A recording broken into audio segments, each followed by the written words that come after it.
বলে আমি তো এমপি হিসাবে নির্বাচিত হয়েছি, ব্যালটের মধ্যে একটা ধানের শীষ ছিল, আর একটা কোদাল মার্কা ছিল, আর একটা কি কি যেন ছিল, দাড়ির পাল্লা ছিল। আপনার খুশি হয়েছেন? ঠিক আছে, দাড়ির পাল্লাও ছিল,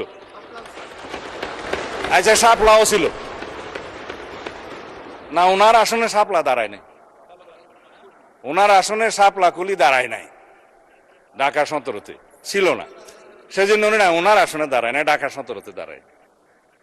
আপনাদের একজন ডাক্তার সাহেব দাঁড়াইছিল এবং ওনার পরিচয় দিছে যে আমি তারেক রহমানের বিরুদ্ধে ইলেকশন করতেছি, জানো না? বলছি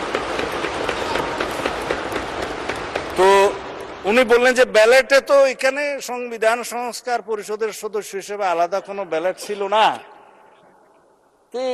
ব্যালেট ছিল না ভাইস, ব্যালেট ছিল না।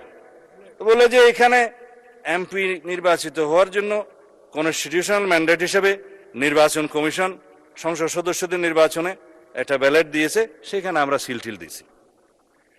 আর একটা গণভোটের ব্যালেট ছিল যে সংস্কার চাই কি চাই না, হ্যাঁ ওখানে হা না দিবে, জবরদস্তি দিয়েছে, দিল। তিনটার মধ্যে ঠিক আছে, একটার মধ্যে ঠিক নেই, চারটা প্রশ্নের মধ্যে। তো সেইটা তো আর নির্বাচিত হয় নাই। যে সংস্কার পরিষদের মেম্বার হিসাবে আমরা যে নির্বাচিত হচ্ছি, এর জন্য কোনো ব্যালট ছিল না।